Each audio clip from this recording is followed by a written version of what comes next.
देश का प्रधानमंत्री नरेंद्र मोदी ये तो पूरे वर्ल्ड के कारपोरेट घराणिਆਂ ਦੇ ਇਸ਼ਾਰਿਆਂ ਤੇ ਚੱਲਦਾ ਸੀ। ਅਸੀਂ ਉਹ ਦੁਨੀਆ ਦੀ ਸ਼ਕਤੀਆਂ ਜਿਹੜੀਆਂ कारपोरेट ਘਰਾਣੇ ਤੇ ਮੋਦੀ ਜਿਹੜਾ ਕਹਿੰਦੇ ਮੋਦੀ ਇਹ ਤੋਂ ਮੁਮਕਨ ਹੈ ਉਹਨੂੰ ਸਿਖਾਤਾ ਨਾ। ਉਹਦੀ ਧੌਣ ਤੇ ਗੋਡਾ ਰੱਖ ਕੇ ਤੇ ਕਾਲੇ ਕਾਨੂੰਨ ਰੱਦ ਕਰਾਤੇ।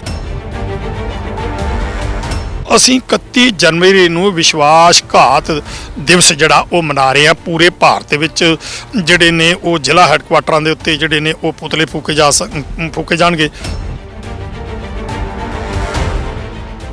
ਇਹ ਕੇਸ ਸਾਰੇ ਨਹੀਂ ਹੁੰਦੇ ਤੇ ਫਿਰ ਮਿਸ਼ਨ यूपी उत्तराखंड ਉਹ ਵੀ ਚਲਾਇਆ ਜਾਊਗਾ।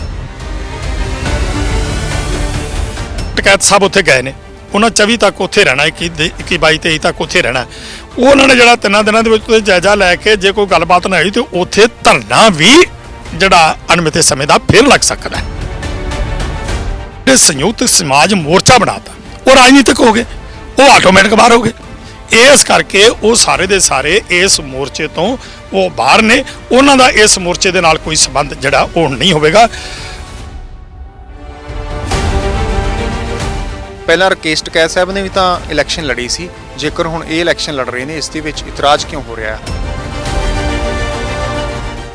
ਸੰਯੁਕਤ ਕਿਸਾਨ ਮੋਰਚੇ ਦੀ ਅਗਵਾਈ ਦੇ ਵਿੱਚ ਕਿਸਾਨਾਂ ਨੇ ਵੱਡਾ ਮੋਰਚਾ ਜਿੱਤਿਆ, ਪਰ ਉਸ ਤੋਂ ਬਾਅਦ ਕੁਝ ਕਿਸਾਨ ਆਗੂਆਂ ਨੇ, ਕੁਝ ਕਿਸਾਨ ਜਥੇਬੰਦੀਆਂ ਨੇ ਸੰਯੁਕਤ ਸਮਾਜ ਮੋਰਚੇ ਨਾਮ ਦੀ ਇੱਕ ਵੱਖਰੀ ਰਾਜਨੀਤਿਕ ਪਾਰਟੀ ਬਣਾਈ, ਕਿਉਂਕਿ ਪੰਜਾਬ ਦੇ ਵਿੱਚ ਵਿਧਾਨ ਸਭਾ ਚੋਣਾਂ ਨੇ, ਜਿਸ ਤੇ ਚੱਲਦਿਆਂ ਹੋਇਆਂ ਇਸ ਕਿਸਾਨਾਂ ਦੀ ਪਾਰਟੀ ਦੇ ਵੱਲੋਂ ਚੋਣ ਬਿਗਲ ਵਜਾ ਦਿੱਤਾ ਗਿਆ। ਚੋਣ ਜਾਬਤਾ ਲੱਗਾ ਹੋਇਆ ਤੇ ਕਿਸਾਨ ਆਗੂ ਲਗਾਤਾਰ ਲੋਕਾਂ ਦੇ ਵਿੱਚ ਵਿਚਰ ਰਹੇ ਨੇ, ਟਿਕਟਾਂ ਵੀ ਵੰਡੀਆਂ ਜਾ ਰਹੀਆਂ ਨੇ। ਦੇਖਣਾ ਹੋਏਗਾ ਕਿ ਆਉਣ ਵਾਲੇ ਸਮੇਂ ਦੇ ਵਿੱਚ ਕਿਸਾਨ ਜੋ ਰਾਜਨੀਤੀ ਦੇ ਵਿੱਚ ਕੁੱਦੇ ਨੇ ਉਹ ਰਾਜਨੀਤੀ ਦੇ ਵਿੱਚ ਕਿੰਨੇ ਕੁ ਸਫਲ ਹੁੰਦੇ ਨੇ, ਕਿੰਨੇ ਕੁ ਉਹਨਾਂ ਦੇ ਕੈਂਡੀਡੇਟ ਜਿੱਤਦੇ ਨੇ। ਪਰ ਇਸ ਦੇ ਨਾਲ ਹੀ ਜੇਕਰ ਗੱਲ ਕੀਤੀ ਜਾਏ ਤਾਂ ਸੰਯੁਕਤ ਸਮਾਜ ਮੋਰਚਾ ਤੇ ਸੰਯੁਕਤ ਕਿਸਾਨ ਮੋਰਚੇ ਦੇ ਆਗੂਆਂ ਦੇ ਵਿੱਚ ਵੀ ਕੱਲ ਇੱਕ ਮੀਟਿੰਗ ਹੋਈ। ਉਸ ਮੀਟਿੰਗ ਦੇ ਵਿੱਚ ਕੀ ਕੁਝ ਨਿਕਲਿਆ, ਸਾਡੇ ਨਾਲ ਕਿਸਾਨ ਆਗੂ ਬਲਦੇਵ ਸਿੰਘ ਸਿਰਸਾ ਮੌਜੂਦ ਨੇ, ਗੱਲਬਾਤ ਕਰਦੇ ਹਾਂ। ਸਿਰਸਾ ਸਾਹਿਬ, ਸਭ ਤੋਂ ਪਹਿਲਾਂ ਤੁਹਾਡਾ ਸਵਾਗਤ ਹੈ। ਸਤਿ ਸ਼੍ਰੀ ਅਕਾਲ। ਧੰਨਵਾਦ ਜੀ, ਸਤਿ ਸ਼੍ਰੀ ਅਕਾਲ।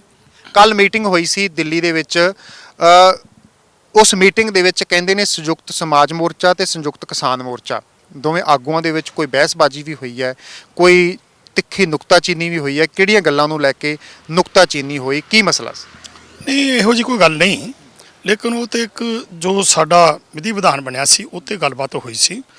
ਇਹ ਆ ਕਿ ਆਪ ਜੀ ਨੂੰ ਪਤਾ ਹੈ ਕਿ ਜਦੋਂ ਅਸੀਂ ਪਹਿਲਾਂ ਪੰਜਾਬ ਦੀਆਂ ਜਥੇਬੰਦੀਆਂ 32 ਇਕੱਠੀਆਂ ਹੋਈਆਂ, ਵੱਖ-ਵੱਖ ਵਿਚਾਰਧਾਰਾ ਦੇ ਲੋਕ ਸਾਂ, ਤੇ ਅਸੀਂ ਮਿਨੀਮਮ ਪ੍ਰੋਗਰਾਮ ਤੇ ਇਕੱਠੇ ਹੋਏ ਸੀ, ਜਿਹਦੇ ਵਿੱਚ 3 ਖੇਤੀ ਵਿਰੋਧੀ ਕਾਨੂੰਨ ਰੱਦ ਕਰਾਉਣੇ, MSP ਜਿਹੜੀ ਆ ਉਹ ਪੂਰੇ ਭਾਰਤ 'ਚ ਕਾਨੂੰਨ ਦੇ ਤਹਿਤ ਲਾਗੂ ਕਰਾਉਣੀ, ਤੇ ਬਿਜਲੀ ਸੋਧ ਬਿੱਲ ਜਿਹੜਾ 2020 ਸੀ ਉਹਨੂੰ ਰੱਦ ਕਰਾਉਣਾ, ਤੇ ਪਰਾਲੀ ਦੇ ਸੰਬੰਧ ਵਿੱਚ ਬਣਿਆ ਕਾਨੂੰਨ ਰੱਦ ਕਰਾਉਣ ਦੇ ਉੱਤੇ ਅਸੀਂ ਜਿਹੜੇ ਸੀ ਘੱਟੋ ਘੱਟ ਪ੍ਰੋਗਰਾਮ ਤੇ ਇਕੱਠੇ ਹੋਏ।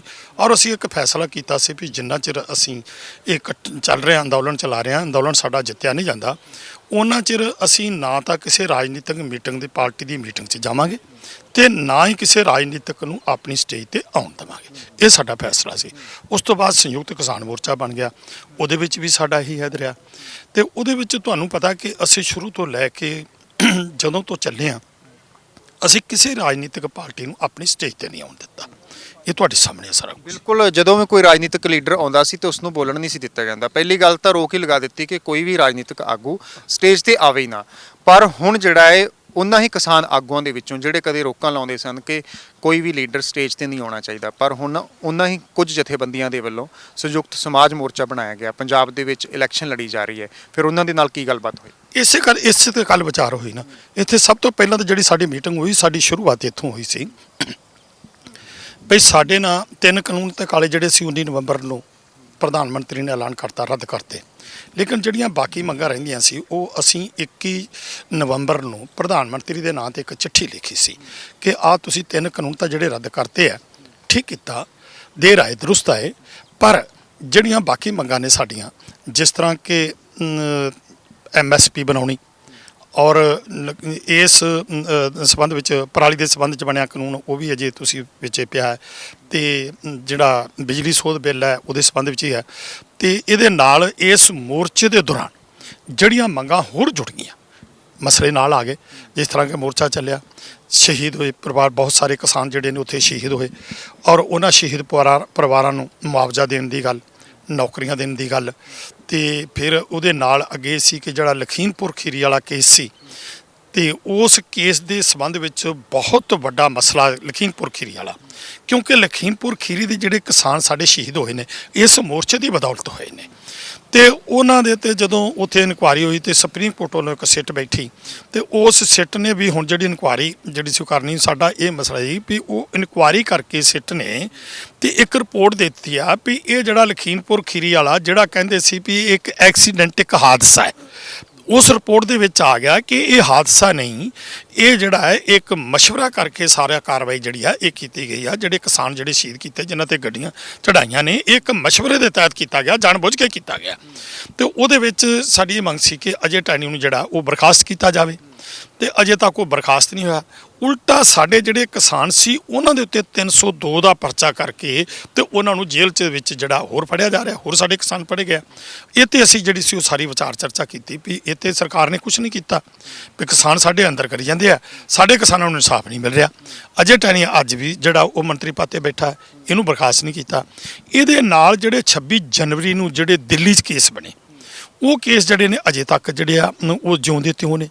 ਇਸੇ ਤਰ੍ਹਾਂ ਜਿਹੜੇ ਭਾਰਤ ਦੇ ਵੱਖ-ਵੱਖ ਸਾਰੇ ਸੂਬਿਆਂ ਦੇ ਵਿੱਚ ਜਦੋਂ ਰੇਲਾਂ ਰੋਕੀਆਂ ਤੇ ਉਹ ਰੇਲਵੇ ਵਾਲਿਆਂ ਨੇ ਜਿਹੜੇ ਸੀ ਮੁਕੱਦਮੇ ਦਰਜ ਕੀਤੇ ਤੇ ਉਹ ਵੀ ਅਜੇ ਜਿਉਂਦੇ ਤਿਉਂ ਨੇ। ਇਸੇ ਤਰ੍ਹਾਂ ਹਰਿਆਣੇ ਵਾਲੇ ਜਿਹੜੇ ਮੁਕੱਦਮੇ ਨੇ ਉਹ ਤੇ ਕਹਿ ਦਿੱਤਾ ਵੀ ਅਸੀਂ ਕਰ ਦਾਂਗੇ, ਪਰ ਅਜੇ ਉਹ ਵੀ ਪੂਰਨ ਤੌਰ ਤੇ ਸਾਰੇ ਨਹੀਂ ਕੀਤੇ ਜਾਂਦੇ, ਉਹ 'ਚ ਵੀ ਉਹਨਾਂ ਨੇ ਕੰਡੀਸ਼ਨਾਂ ਲਾਈਆਂ ਨੇ। ਅਜੇ ਮੁਆਵਜ਼ਾ ਹਰਿਆਣੇ ਵਾਲਿਆਂ ਨੂੰ ਨਹੀਂ ਮਿਲਿਆ। ਇਸ ਤਰ੍ਹਾਂ ਕਰਕੇ ਜਿਹੜੀਆਂ ਮੰਗਾਂ ਸੀ ਇਹ ਅਧੂਰੀਆਂ ਸੀ। ਸਭ ਤੋਂ ਪਹਿਲਾਂ ਅਸੀਂ ਉੱਤੇ ਵਿਚਾਰ ਕੀਤੀ। ਕੀ ਵਿਚਾਰ ਚਰਚਾ ਹੋਈ, ਕਿਸਾਨਾਂ ਨੇ ਫਿਰ ਕੀ ਰਣਨੀਤੀ ਬਣਾਈ? ਕਿਉਂਕਿ ਤੁਸੀਂ ਕਹਿ ਰਹੇ ਹੋ ਕਿ ਕੇਸ ਕਿਸੇ ਤੋਂ ਵੀ ਅਜੇ ਹਟਾਏ ਨਹੀਂ ਗਏ, ਉਸੇ ਤਰ੍ਹਾਂ ਕੇਸ ਬਣੇ ਹੋਏ ਨੇ। ਲਖੀਮਪੁਰ ਖੀਰੀ ਦਾ ਮਾਮਲਾ ਵੀ ਉਸੇ ਤਰ੍ਹਾਂ ਹੀ ਆ। ਲਖੀਮਪੁਰ ਖੀਰੀ ਰਕੇਸ਼ ਟਕੈਤ ਸਾਹਿਬ ਜਾਣਗੇ, ਹੋਰ ਕਿਹੜੇ ਆਗੂ ਉਹਨਾਂ ਦੇ ਨਾਲ ਨੇ, ਤੇ ਹੋਰ ਜਿਹੜੇ ਕੇਸ ਨੇ ਉਹਨਾਂ ਦੀ ਪੈਰਵਾਈ ਕਿਵੇਂ ਕੀਤੀ ਜਾਏ? ਦੇਖੋ, ਸਭ ਤੋਂ ਪਹਿਲਾਂ ਤੇ ਹੁਣ ਜਿਸ ਤਰ੍ਹਾਂ ਲਖੀਮਪੁਰ ਖੀਰੀ ਜਿਹੜਾ ਹੈ ਉਹਨੂੰ ਅਸੀਂ ਜਿਹੜਾ ਉੱਥੇ ਟਕੈਤ ਸਾਹਿਬ ਜਿਹੜੇ ਨੇ ਉਹ 21 ਤਰੀਕ ਨੂੰ ਜਾ ਰਹੇ ਨੇ ਤੇ 3 ਦਿਨ ਲਗਾਤਾਰ ਉੱਥੇ ਰਹਿਣਗੇ। ਉਹ ਸਾਰੇ ਉੱਥੇ ਅਫਸਰਾਂ ਨੂੰ ਵੀ ਮਿਲਣਗੇ ਤੇ ਸਾਰੇ ਉੱਥੇ ਮੁਕੱਦਮਾ ਪਰਿਵਾਰਾਂ ਨੂੰ, ਪੀੜਤ ਪਰਿਵਾਰਾਂ ਨੂੰ ਮਿਲਣਗੇ। ਜਿਹੜੇ ਕਿਸਾਨ ਸਾਡੇ ਫੜ ਕੇ ਜੇਲ੍ਹ 'ਚ ਬੰਦ ਕੀਤੇ ਗਏ ਨੇ ਉਹਨਾਂ ਨੂੰ ਮਿਲਣਗੇ। ਉਹ ਸਾਰੀ ਉੱਥੇ ਪੈਰਵਾਈ ਕਰਨਗੇ ਤੇ ਉੱਥੇ ਸਾਰਾ ਜਾਇਜ਼ਾ ਲੈ ਕੇ ਤੇ ਉਸ ਤੋਂ ਅਗਲੀ ਜਿਹੜੀ ਕਾਰਵਾਈ ਆ ਉੱਥੇ ਜਾ ਕੇ ਉਹ ਫੈਸਲਾ ਕੀਤਾ ਜਾਣਾ ਹੈ। ਲੇਕਿਨ 31 ਜਨਵਰੀ ਨੂੰ ਤੇ ਇੱਕ ਅਸੀਂ ਜਿਹੜਾ ਇਹਨਾਂ ਨੇ ਸਾਡੇ ਨਾਲ ਸਰਕਾਰ ਨੇ ਫੈਸਲਾ ਕੀਤਾ ਸੀ, ਉਹ ਫੈਸਲਾ ਸਿਰੇ ਨਹੀਂ ਚੜਾਇਆ, ਉਹ ਵਿਸ਼ਵਾਸਘਾਤ ਕੀਤਾ ਹੈ। ਕਾਨੂੰਨ ਤਾਂ ਰੱਦ ਕਰਤੇ, ਲੇਕਿਨ ਬਾਕੀ ਜਿਹੜੇ ਮਸਲੇ ਸੀ ਉਹ ਹੱਲ ਨਹੀਂ ਕੀਤੇ। ਉਹ ਅਸੀਂ 31 ਜਨਵਰੀ ਨੂੰ ਵਿਸ਼ਵਾਸਘਾਤ ਦਿਵਸ ਜਿਹੜਾ ਉਹ ਮਨਾ ਰਹੇ ਆ। ਪੂਰੇ ਭਾਰਤ ਦੇ ਵਿੱਚ ਜਿਹੜੇ ਨੇ ਉਹ ਜ਼ਿਲ੍ਹਾ ਹੈੱਡਕੁਆਟਰਾਂ ਦੇ ਉੱਤੇ ਜਿਹੜੇ ਨੇ ਉਹ ਪੁਤਲੇ ਫੂਕੇ ਜਾਣਗੇ।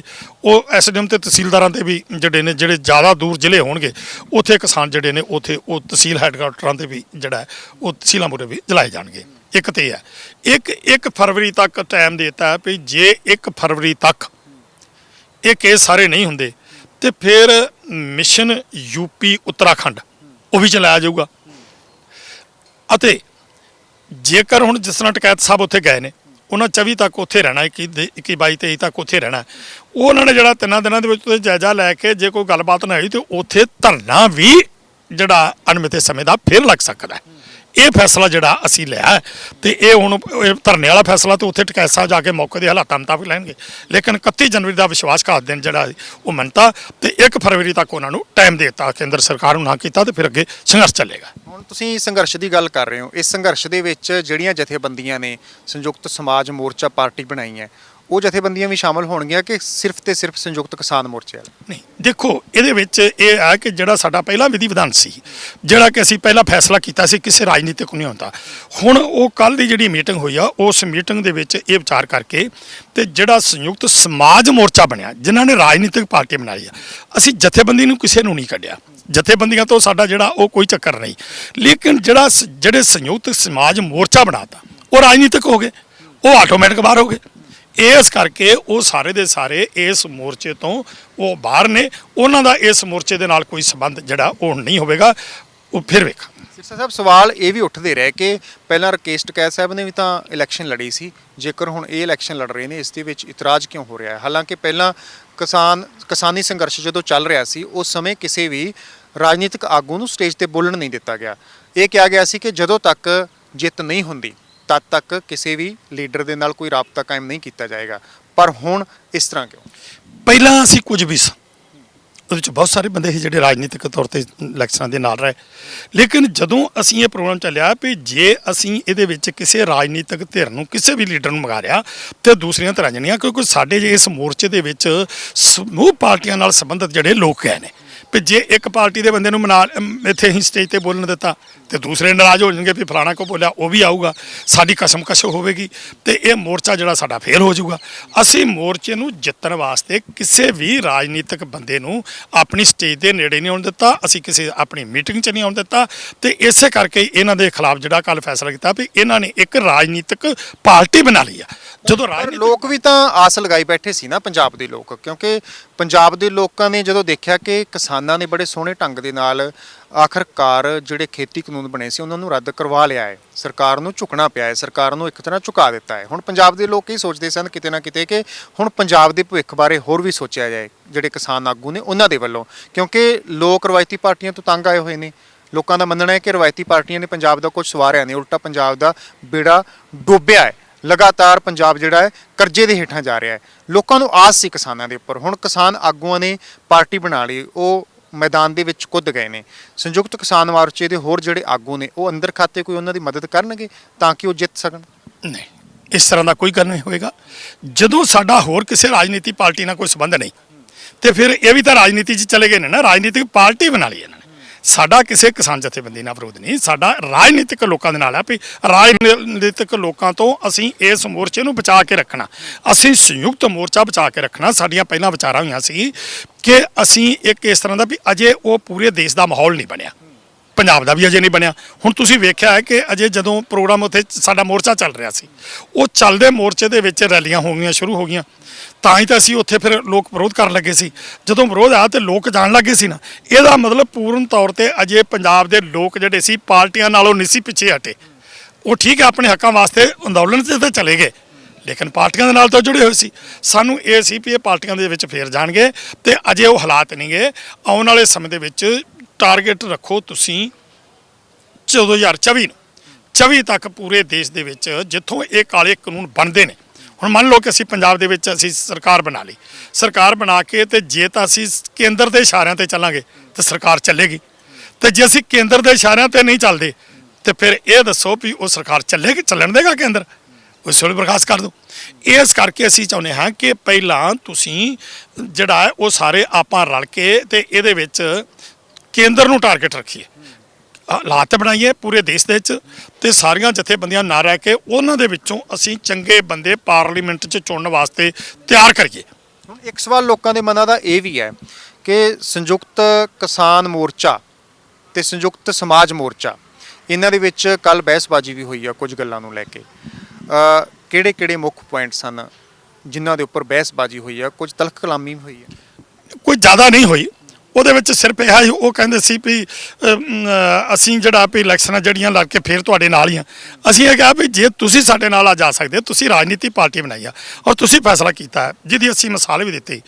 ਇਹ ਗੱਲ ਮੈਂ ਵੀ ਉੱਥੇ ਇਹ ਗੱਲ ਕਹੀ ਸੀ ਕਿ ਵੇਖੋ ਜਿੱਦਣ ਗੁਰਨਾਮ ਸਿੰਘ ਚੰਡੂਨੀ, ਬਹੁਤ ਸਾਰੇ ਬੁਲਾਰਿਆਂ ਨੇ ਇਹ ਗੱਲ ਕਹੀ, ਹਰਿਆਣੇ ਵਾਲੇ ਸਾਰੇ ਇਹ ਗੱਲ ਕਹਿੰਦੇ ਸੀ ਵੀ ਜਿਸ ਦਿਨ ਗੁਰਨਾਮ ਸਿੰਘ ਚੰਡੂਨੀ ਨੇ ਕਿਹਾ ਕਿ ਮੈਂ ਪੰਜਾਬ 'ਚ ਇਲੈਕਸ਼ਨ ਲੜਨੀ ਹੈ, ਪੰਜਾਬ ਮਿਸ਼ਨ ਜਾਣਾ, ਤੇ ਉਸ ਟਾਈਮ ਤੇ ਉਹਨੂੰ ਸਸਪੈਂਡ ਕੀਤਾ ਗਿਆ ਔਰ 15 ਦਿਨ ਸਸਪੈਂਡ ਰਿਹਾ ਔਰ ਉਸ ਤੋਂ ਬਾਅਦ ਉਹਨੇ ਕਿਹਾ ਵੀ ਮੈਂ ਅੱਗੇ ਨਹੀਂ ਜਾਵਾਂਗਾ। ਲੇਕਿਨ ਉਹ ਦੂਜੀ ਵਾਰ ਫਿਰ ਆਪਣੇ ਕੀਤੇ ਵਾਅਦੇ ਤੇ ਨਾ ਰਿਹਾ ਤੇ ਦੂਜੀ ਵਾਰ ਫਿਰ ਉਹਨੇ ਐਲਾਨ ਕਰਤਾ ਵੀ ਮੈਂ ਤਾਂ ਪੰਜਾਬ ਮਿਸ਼ਨ ਚਲਾਉਂਗਾ। ਤੇ ਫਿਰ ਉਸ ਟਾਈਮ ਤੇ ਤੁਸੀਂ ਵੇਖਿਆ ਹੈਗਾ ਕਿ ਸਰਦਾਰ ਬਲਬੀਰ ਸਿੰਘ ਜੀ ਰਾਜੇਵਾਲ ਜਿਹੜੇ ਨੇ ਉਹਨਾਂ ਨੇ ਇਹ ਗੱਲ ਕਹੀ ਸੀ ਵੀ ਜੇ ਗੁਰਨਾਮ ਸਿੰਘ ਚੰਡੂਨੀ ਪਿੱਛੇ ਨਹੀਂ ਹਟਦਾ ਇਲੈਕਸ਼ਨਾਂ ਤੋਂ, ਪੰਜਾਬ ਮਿਸ਼ਨ ਤੋਂ, ਤੇ ਫਿਰ ਇਹਨੂੰ ਜਿਸ ਤਰ੍ਹਾਂ ਦੂਜੀਆਂ ਪਾਰਟੀਆਂ ਨੂੰ ਬੀਜੇਪੀ ਨੂੰ ਝੰਡੀਆਂ ਵਿਖਾਈਆਂ ਜਾ ਰਹੀਆਂ ਨੇ, ਦੂਜੀਆਂ ਪਾਰਟੀਆਂ ਨੂੰ ਕਾਲੀਆਂ ਝੰਡੀਆਂ ਵਿਖਾਈਆਂ ਜਾ ਰਹੀਆਂ ਨੇ, ਇਸੇ ਤਰ੍ਹਾਂ ਗੁਰਨਾਮ ਸਿੰਘ ਚੰਡੂਨੀ ਨੂੰ ਵੀ ਕਾਲੀਆਂ ਝੰਡੀਆਂ ਵਿਖਾਈਆਂ ਜਾਣਗੀਆਂ। ਹੁਣ ਜੇ ਅਸੀਂ ਗੁਰਨਾਮ ਸਿੰਘ ਚੰਡੂਨੀ ਦੇ ਉੱਤੇ ਇਹ ਫੈਸਲਾ ਕਰਦੇ ਹਾਂ ਤੇ ਉਹਨੂੰ ਕਹਿੰਦੇ ਆ ਵੀ ਇਹ ਤੂੰ ਕਾਲੀਆਂ ਝੰਡੀਆਂ ਵਿਖਾਈਆਂ ਜਾਣਗੀਆਂ, ਉਹਨੂੰ ਅਸੀਂ ਸਸਪੈਂਡ ਕਰਦੇ ਹਾਂ, ਤੇ ਫਿਰ ਬਾਕੀ ਜਦੋਂ ਰਾਜਨੀਤਿਕ ਪਾਰਟੀ ਨਵੀਂ ਖੜੀ ਕਰ ਲੈਂਦੇ ਨੇ, ਰਜਿਸਟਰ ਕਰਾ ਲੈਂਦੇ ਨੇ, ਤੇ ਫਿਰ ਉਹ ਜਿਹੜਾ ਉਹਨਾਂ ਦੇ ਉੱਤੇ ਕਾਰਵਾਈ ਕਿਉਂ ਨਹੀਂ ਗਈ? ਇਸ ਕਰਕੇ ਉਹਨਾਂ ਨੂੰ ਜਿਹੜਾ ਸੀ ਬਾਹਰ ਦਾ ਰਸਤਾ ਜਿਹੜਾ ਉਹ ਵਿਖਾਇਆ ਗਿਆ। ਸੰਯੁਕਤ ਸਮਾਜ ਮੋਰਚੇ ਦੇ ਆਗੂਆਂ ਨੂੰ ਕਿਤੇ ਕਾਲੀਆਂ ਝੰਡੀਆਂ ਦਿਖਾਉਣ ਦਾ ਪ੍ਰੋਗਰਾਮ ਤਾਂ ਨਹੀਂ ਹੈ ਕਿਸਾਨਾਂ ਦੇ ਵਿੱਚ? ਬਿਲਕੁਲ ਨਹੀਂ। ਅਸੀਂ ਨਾ ਕਿਸੇ ਸੰਯੁਕਤ ਸਮਾਜ ਮੋਰਚੇ ਨੂੰ ਕਾਲੀ ਝੰਡੀ ਵਿਖਾਉਣੀ ਆ, ਨਾ ਕਿਸੇ ਹੋਰ ਰਾਜਨੀਤਿਕ ਨੂੰ ਕਾਲੀ ਝੰਡੀ ਵਿਖਾਉਣੀ ਆ। ਇਲੈਕਸ਼ਨਾਂ ਦਾ ਅਸੀਂ ਇਹ ਗੱਲ ਕਹਿ ਰਹੇ ਹਾਂ, ਅਸੀਂ ਇਲੈਕਸ਼ਨਾਂ ਦਾ ਬਾਈਕਾਟ ਨਹੀਂ ਕਰ ਰਹੇ, ਅਸੀਂ ਸਿਰਫ ਇਹ ਗੱਲ ਕਹਿ ਰਹੇ ਹਾਂ ਕਿ ਇਹਨਾਂ ਨੂੰ ਅਸੀਂ ਖੁੱਲਿਆਂ ਛੱਡ ਦਿਓ, ਲੋਕ ਫੈਸਲਾ ਕਰਨ ਵੀ ਅਸੀਂ ਕਿਹਨੂੰ ਲਿਆਉਣਾ ਹੈ। ਹੁਣ ਵੇਖੋ ਨਾ, ਜੇ ਅਸੀਂ ਇਲੈਕਸ਼ਨ ਲੜੀਏ ਤਾਂ ਦੋ ਤੋਤੇ ਹਾਂ। ਜੇ ਰਾਜਨੀਤਿਕ ਦੂਸਰੀਆਂ ਪਾਰਟੀਆਂ ਜਿਹੜੀਆਂ ਰਾਜਨੀਤਿਕ ਆਲਰੇਡੀ ਚੱਲ ਰਹੀਆਂ ਨੇ, ਜਿਹੜੀਆਂ ਆ ਰਹੀਆਂ ਨੇ, ਉਹ ਇਲੈਕਸ਼ਨ ਉਹ ਸਾਡੇ ਮੋਰਚੇ ਦੇ ਵਿੱਚ ਜਾਂਦੀਆਂ ਨੇ ਤੇ ਫਿਰ ਉਹ ਜਿਹੜੇ ਨੇ ਉਹ ਮਾੜੇ ਨੇ। ਇਸ ਕਰਕੇ ਇੱਕ ਪਾੜਾ ਪੈਂਦਾ ਸੀ ਵੀ ਇਹ ਰਾਜਨੀਤਿਕ ਚੰਗੇ ਨੇ, ਸਾਡੇ ਤੇ ਅਜੇ ਕੀ ਪਤਾ ਵੀ ਆਉਣ ਵਾਲੇ ਸਮੇਂ 'ਚ ਕਿਸ ਤਰ੍ਹਾਂ ਦਾ ਉਹਨਾਂ ਦੇ ਕੀ ਨਹੀਂ। ਚਰਚਾ ਇਸ ਗੱਲ ਦੀ ਵੀ ਹੈ ਕਿ ਜਦੋਂ ਦੀ ਸੰਯੁਕਤ ਸਮਾਜ ਮੋਰਚੇ ਨੇ ਪਾਰਟੀ ਬਣਾਈ ਹੈ, ਪਾਰਟੀ ਬਣੀ ਹੈ, ਤਾਂ ਪੰਜਾਬ ਦੀ ਰਾਜਨੀਤੀ ਦਾ ਖੇਲ ਉਲਟ-ਪੁਲਟ ਹੋ ਗਿਆ ਹੈ। ਇਹ ਮੰਨਿਆ ਜਾ ਰਿਹਾ ਕਿ ਕਿਸੇ ਥਾਂ ਤੇ ਸੰਯੁਕਤ ਸਮਾਜ ਮੋਰਚਾ ਆਮ ਆਦਮੀ ਪਾਰਟੀ ਦੀ ਵੀ ਵੋਟ ਤੋੜ ਸਕਦਾ ਹੈ, ਕਿਤੇ ਕਿਸੇ ਹੋਰ ਪਾਰਟੀ ਦਾ ਵੀ ਨੁਕਸਾਨ ਹੋ ਸਕਦਾ ਹੈ। ਤੁਹਾਨੂੰ ਕੀ ਲੱਗਦਾ ਹੈ ਸੰਯੁਕਤ ਸਮਾਜ ਮੋਰਚਾ ਪੰਜਾਬ ਦੀ ਰਾਜਨੀਤੀ ਦੇ ਵਿੱਚ ਕਿੰਨਾ ਕੁ ਕਾਮਯਾਬ ਹੋਏਗਾ? ਦੇਖੋ, ਇਹ ਉਹਨਾਂ ਨੂੰ ਪਤਾ ਹੈ ਜਾਂ ਲੋਕਾਂ ਨੂੰ ਪਤਾ ਹੈ, ਅਸੀਂ ਇਹ 'ਤੇ ਕੋਈ ਵੀ ਟਿੱਪਣੀ ਨਹੀਂ ਕਰਨੀ। ਸੰਯੁਕਤ ਸਮਾਜ ਮੋਰਚਾ ਜਾਣੇ, ਲੋਕ ਜਾਣਨ ਪੰਜਾਬ ਦੇ। ਅਸੀਂ ਤਾਂ ਇੱਕੋ ਚਾਹੁੰਦੇ ਹਾਂ ਕਿ ਸਾਨੂੰ ਇੱਕ ਪ੍ਰੈਸ਼ਰ ਜਿਹੜਾ ਉਹ ਬਣਾ ਕੇ ਰੱਖਣਾ ਜ਼ਰੂਰੀ ਆ। ਤੁਸੀਂ ਇੱਕ ਗੱਲ ਦੱਸੋ, ਦੇਸ਼ ਦਾ ਪ੍ਰਧਾਨ ਮੰਤਰੀ ਨਰਿੰਦਰ ਮੋਦੀ ਇਹ ਤੇ ਪੂਰੇ ਵਰਲਡ ਦੇ ਕਾਰਪੋਰੇਟ ਘਰਾਣਿਆਂ ਦੇ ਇਸ਼ਾਰਿਆਂ ਤੇ ਚੱਲਦਾ ਸੀ। ਅਸੀਂ ਉਹ ਦੁਨੀਆ ਦੀ ਸ਼ਕਤੀਆਂ ਜਿਹੜੀਆਂ ਕਾਰਪੋਰੇਟ ਘਰਾਣੇ ਤੇ ਮੋਦੀ ਜਿਹੜਾ ਕਹਿੰਦੇ ਮੋਦੀ ਤੋਂ ਮੁਮਕਨ ਹੈ, ਉਹਨੂੰ ਝੁਕਾਤਾ ਨਾ, ਉਹਦੀ ਧੌਣ ਤੇ ਗੋਡਾ ਰੱਖ ਕੇ ਤੇ ਕਾਲੇ ਕਾਨੂੰਨ ਰੱਦ ਕਰਾਤੇ। ਹੁਣ ਬਾਕੀ ਅਜੇ ਸਾਡੀਆਂ ਮੰਗਾਂ ਜਿਹੜੀਆਂ ਅਧੂਰੀਆਂ ਰਹਿੰਦੀਆਂ।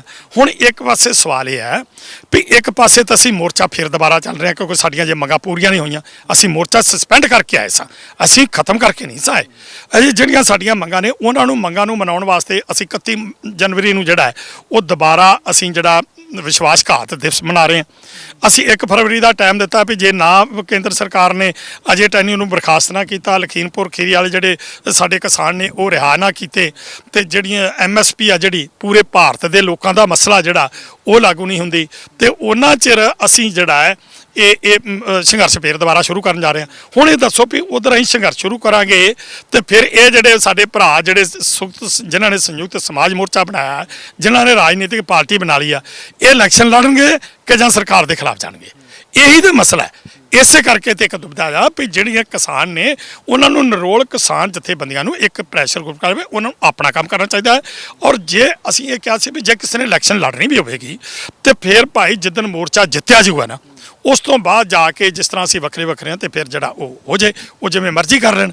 ਲੇਕਿਨ ਚੱਲਦੇ ਅੰਦੋਲਨ ਵਿੱਚ ਕੋਈ ਰਾਜਨੀਤਿਕ ਮੀਟਿੰਗ ਕਿਸੇ ਪਾਰਟੀ ਦੀ ਮੀਟਿੰਗ 'ਚ ਨਹੀਂ ਜਾਊ ਤੇ ਕਿਸੇ ਰਾਜਨੀਤੀ 'ਚ ਹਿੱਸਾ ਨਹੀਂ ਲਵੇਗਾ। ਮਤਲਬ ਅੱਗੇ ਹੁਣ ਜਿੰਨੀਆਂ ਵੀ ਸੰਯੁਕਤ ਕਿਸਾਨ ਮੋਰਚੇ ਦੀਆਂ ਮੀਟਿੰਗਾਂ ਹੋਣਗੀਆਂ, ਜੋ ਵੀ ਪ੍ਰੋਗਰਾਮ ਉਲੀਕੇ ਜਾਣਗੇ, ਉਸ ਦੇ ਵਿੱਚ ਸੰਯੁਕਤ ਸਮਾਜ ਮੋਰਚੇ ਦੇ ਆਗੂ ਨਹੀਂ ਜਾ ਸਕਣਗੇ? ਨਹੀਂ, ਉਹ ਨਹੀਂ, ਉਹ ਜੋ ਤਾਂ ਜੀ ਕੱਲ੍ਹ ਹੀ ਬਾਹਰ ਕਰਤੇ। ਤੁਸੀਂ ਵੇਖਿਆ ਕੱਲ੍ਹ ਪ੍ਰੈਸ ਮੀਟਿੰਗ 'ਚ ਵੀ ਉਹ ਨਹੀਂ ਬੈਠ ਸਕੇ ਵੀ, ਇਸ ਕਰਕੇ ਇਹ ਸਾਰਾ ਫੈਸਲਾ। ਇੱਕ ਸਵਾਲ ਹੋਰ ਵੀ ਹੈ ਲੋਕਾਂ ਦਾ, ਸੰਯੁਕਤ ਕਿਸਾਨ ਮੋਰਚੇ ਦੇ ਕੋਲ ਬਹੁਤ ਸਾਰਾ ਪੈਸਾ ਵੀ ਇਕੱਠਾ ਹੋਇਆ ਜਦੋਂ ਕਿਸਾਨੀ ਸੰਘਰਸ਼ ਹੋਇਆ। NRA ਵੀਰਾਂ ਨੇ, ਹੋਰ ਦੁਨੀਆ ਦੇ ਲੋਕਾਂ ਨੇ, ਜਿੱਥੇ ਜਿੱਥੇ ਪੰਜਾਬੀ ਭਾਈਚਾਰੇ ਦੇ ਲੋਕ ਵਸਦੇ ਨੇ, ਉਹਨਾਂ ਨੇ ਕਿਸਾਨਾਂ ਦੀ ਵੱਧ ਚੜ ਕੇ ਮਦਦ ਕੀਤੀ, ਬਹੁਤ ਸਾਰਾ ਪੈਸਾ ਭੇਜਿਆ। ਲੋਕਾਂ ਦੇ ਮਨਾਂ ਵਿੱਚ ਸਵਾਲ ਹੈ ਕਿ ਉਹ ਜਿਹੜਾ ਪੈਸਾ ਹੈ ਉਹ ਕਿੰਨਾ ਕੁ ਹੈ ਤੇ ਉਹ ਹੁਣ ਕਿੰਨਾ ਦੇ ਕੋਲ ਹੈ? ਸੰਯੁਕਤ ਕਿਸਾਨ ਮੋਰਚੇ ਦੇ ਆਗੂਆਂ ਦੇ ਕੋਲ ਹੈ ਜਾਂ ਸੰਯੁਕਤ ਸਮਾਜ ਮੋਰਚੇ ਦੇ ਆਗੂਆਂ ਕੋਲ ਹੈ? ਕਿਤੇ ਐਂ ਤਾਂ ਨਹੀਂ ਸੰਯੁਕਤ ਸਮਾਜ ਮੋਰਚੇ ਦੇ ਆਗੂਆਂ ਕੋਲ ਹੈ ਜੇ ਤੇ ਉਹ ਅੱਗੇ ਆਉਣ ਵਾਲੀ ਇਲੈਕਸ਼ਨ ਦੇ ਵਿੱਚ ਉਸ ਪੈਸੇ ਨੂੰ ਯੂਜ਼ ਕਰਨਗੇ? ਕੀ ਹੈ ਇਸ ਸਵਾਲ ਦਾ ਜਵਾਬ?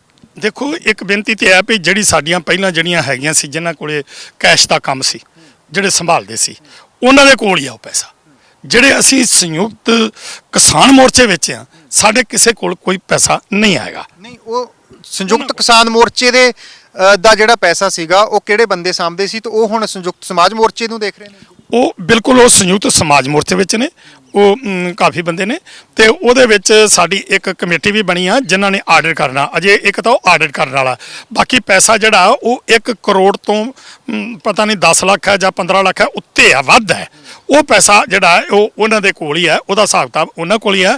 ਜਿਹੜੀ ਗੱਲ ਤੁਸੀਂ ਕੀਤੀ ਆ ਵੀ ਉਹ ਇਲੈਕਸ਼ਨਾਂ 'ਚ ਨਹੀਂ ਵਰਤ ਲੈਣਗੇ, ਉਹ ਪੈਸਾ ਇਲੈਕਸ਼ਨਾਂ 'ਚ ਨਹੀਂ ਵਰਤਿਆ ਜਾ ਸਕਦਾ ਕਿਉਂਕਿ ਉਹ ਪੈਸਾ ਸੰਯੁਕਤ ਕਿਸਾਨ ਮੋਰਚੇ ਦਾ ਤੇ ਕਿਸਾਨਾਂ ਦੇ ਸੰਘਰਸ਼ ਵਾਸਤੇ ਆ, ਉਹ ਨਿੱਜੀ ਆਪਣੀਆਂ ਇਲੈਕਸ਼ਨਾਂ ਵਾਸਤੇ ਪੈਸਾ ਨਹੀਂ ਹੈਗਾ। ਪਰ ਜਿਵੇਂ ਹੁਣ ਤਲਖ ਕਲਾਮੀ ਹੋਈ ਕੱਲ ਦੀ ਮੀਟਿੰਗ ਦੇ ਵਿੱਚ, ਬਹਿਸਬਾਜ਼ੀ ਵੀ ਹੋਈ, ਤੁਹਾਨੂੰ ਕੀ ਲੱਗਦਾ ਹੈ? ਕਿਉਂਕਿ ਪੈਸੇ ਕਰਕੇ ਸਿਰਸਾ ਸਾਹਿਬ ਬੜੀਆਂ ਵੱਡੀਆਂ ਵੱਡੀਆਂ ਲੜਾਈਆਂ ਪੈ ਜਾਂਦੀਆਂ। ਪੈਸਾ ਬੜੀ ਪਵਾੜੇ ਦੀ ਜੜ ਹੁੰਦਾ ਹੈ ਜਦੋਂ ਵੱਧ ਇਕੱਠਾ ਹੋ ਜਾਏ। ਤੁਹਾਨੂੰ ਕੀ ਲੱਗਦਾ ਉਸ ਦੇ ਉੱਪਰ ਕੋਈ ਝਗੜਾ ਤਾਂ ਨਹੀਂ ਹੋਏਗਾ?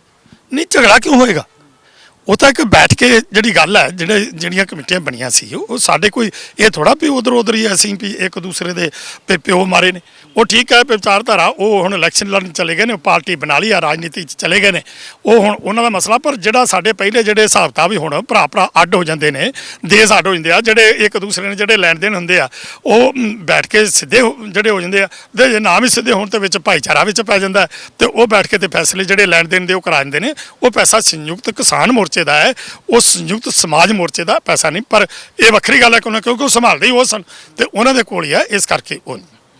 ਧੰਨਵਾਦ ਸਿਰਸਾ ਸਾਹਿਬ, ਤੁਸੀਂ ਗੱਲਬਾਤ ਇੱਕ ਗੱਲ ਕਰੀ। ਮੈਂ ਤੁਹਾਨੂੰ ਹੋਰ ਦੱਸਦਾ ਵੀ ਲੋਕਾਂ ਦੇ ਮਨਾਂ 'ਚ ਇੱਕ ਬੜਾ ਭੁਲੇਖਾ ਹੈ ਵੀ ਸ਼ਾਇਦ ਇਹ ਜਿਹੜਾ ਸੰਯੁਕਤ ਸਮਾਜ ਮੋਰਚਾ ਜਿਹੜਾ ਹੈ ਵੀ ਇਹਨਾਂ ਜਥੇਬੰਦੀਆਂ ਦੇ ਉੱਤੇ ਹੀ ਜਿਹੜਾ ਇਹ ਕਿਉਂ ਜਿਨ੍ਹਾਂ ਨੇ ਸੰਯੁਕਤ ਸਮਾਜ ਮੋਰਚਾ ਬਣਾਇਆ ਵੀ ਸ਼ਾਇਦ ਇਹਨਾਂ ਤੇ ਹੀ ਇਹ ਜਿਹੜਾ ਲਾਗੂ ਹੈ ਵੀ ਇਹਨਾਂ ਨੂੰ ਹੀ ਸੰਯੁਕਤ ਮੋਰਚੇ ਤੋਂ ਜਾਏਗਾ। ਸਾਡਾ ਇਹ ਵੀ ਫੈਸਲਾ ਹੈ ਕਿ ਆਉਣ ਵਾਲੇ ਸਮੇਂ 'ਚ ਕੋਈ ਵੀ ਆਦਮੀ, ਉਹ ਮੈਂ ਹੋਵਾਂ ਜਾਂ ਕੋਈ ਹੋਰ ਹੋਵੇ, ਉਹ ਜਗਜੀਤ ਸਿੰਘ ਡੱਲੇਵਾਲ ਹੋਵੇ, ਉਹ ਰਕੇਸ਼ ਟਕੈਤ ਹੋਵੇ ਜਾਂ ਕੋਈ ਵੀ ਹੋਵੇ, ਉਹ ਬੰਦਾ ਕੋਈ ਵੀ ਕਿਸੇ ਇਲੈਕਸ਼ਨ ਦੇ ਵਿੱਚ ਰਾਜਨੀਤੀ ਵਿੱਚ ਜਾਂਦਾ ਹੈ ਤੇ ਉਹਨੂੰ ਸੰਯੁਕਤ ਮੋਰਚੇ ਚੋਂ ਬਾਹਰ ਹੀ ਕੱਢ ਕੀਤਾ ਜਾਵੇਗਾ। ਧੰਨਵਾਦ ਸਿਰਸਾ ਸਾਹਿਬ, ਤੁਸੀਂ ਗੱਲਬਾਤ ਕੀਤੀ। ਇਸ ਨਾਲ ਕਿਸਾਨ ਆਗੂ ਬਲਦੇਵ ਸਿੰਘ ਸਿਰਸਾ, ਕੱਲ ਜੋ ਕਿਸਾਨਾਂ ਦੀ ਮੀਟਿੰਗ ਹੋਈ ਹੈ ਸੰਯੁਕਤ ਕਿਸਾਨ ਮੋਰਚਾ, ਉਸ ਮੀਟਿੰਗ ਦੇ ਵਿੱਚ ਕੁਝ ਤਲਕ ਕਲਾਮੀ ਦੀਆਂ ਖਬਰਾਂ ਵੀ ਸਨ, ਜਿਸ ਦੇ ਉੱਪਰ ਇਹਨਾਂ ਨੇ ਗੱਲਬਾਤ ਕਰਦਿਆਂ ਕਿਹਾ ਕਿ ਹਾਂ ਠੀਕ ਹੈ, ਕੁਝ ਨਾ ਕੁਝ ਬਹਿਸਬਾਜ਼ੀ ਹੋਈ ਹੈ, ਪਰ ਫੈਸਲਾ ਇਹ ਕੀਤਾ ਗਿਆ ਹੈ ਕਿ ਜਿਨ੍ਹਾਂ ਆਗੂਆਂ ਨੇ ਸੰਯੁਕਤ ਸਮਾਜ ਮੋਰਚੇ ਦੇ ਵਿੱਚ ਹਿੱਸਾ ਲਿਆ ਹੈ, ਜਿਹੜੇ ਇਲੈਕਸ਼ਨ ਲੜ ਰਹੇ ਨੇ, ਉਹਨਾਂ ਨੂੰ ਸੰਯੁਕਤ ਕਿਸਾਨ ਮੋਰਚੇ ਤੋਂ ਅਲੱਗ ਰੱਖਿਆ ਜਾਏਗਾ। ਕਿਉਂਕਿ ਪਹਿਲਾਂ ਤੋਂ ਹੀ ਫੈਸਲਾ ਕੀਤਾ ਗਿਆ ਸੀ ਕਿ ਸੰਯੁਕਤ ਕਿਸਾਨ ਮੋਰਚੇ ਦੇ ਵਿੱਚ ਕਿਸੇ ਵੀ ਆਗੂ ਦੇ ਨਾਲ ਕੋਈ ਰਾਬਤਾ ਨਹੀਂ ਰੱਖਿਆ ਜਾਏਗਾ। ਕੋਈ ਵੀ ਜੋ ਆਗੂ ਉਸ ਨੂੰ ਸਟੇਜ ਤੇ ਨਹੀਂ ਚੜ੍ਹਨ ਦਿੱਤਾ ਜਾਏਗਾ। ਜੇਕਰ ਉਸ ਸਮੇਂ ਸਟੇਜ ਤੇ ਨਹੀਂ ਚੜ੍ਹਨ ਦਿੱਤਾ ਗਿਆ ਤਾਂ ਹੁਣ ਵੀ ਸੰਯੁਕਤ ਕਿਸਾਨ ਮੋਰਚੇ ਦੇ ਆਗੂ ਸੰਯੁਕਤ ਸਮਾਜ ਮੋਰਚੇ ਦੇ ਆਗੂਆਂ ਦੀ ਇਲੈਕਸ਼ਨ ਦੇ ਵਿੱਚ ਕੋਈ ਵੀ ਕਿਸੇ ਤਰ੍ਹਾਂ ਦੀ ਵੀ ਮਦਦ ਨਹੀਂ ਕਰਨਗੇ। ਕੈਮਰਾਮੈਨ ਗੁਰਦੇਵ ਦੇ ਨਾਲ ਰਣਦੀਪ ਸਿੰਘ ਦਾ ਅਨਮਿਊਟ, ਮੋਹਾਲੀ।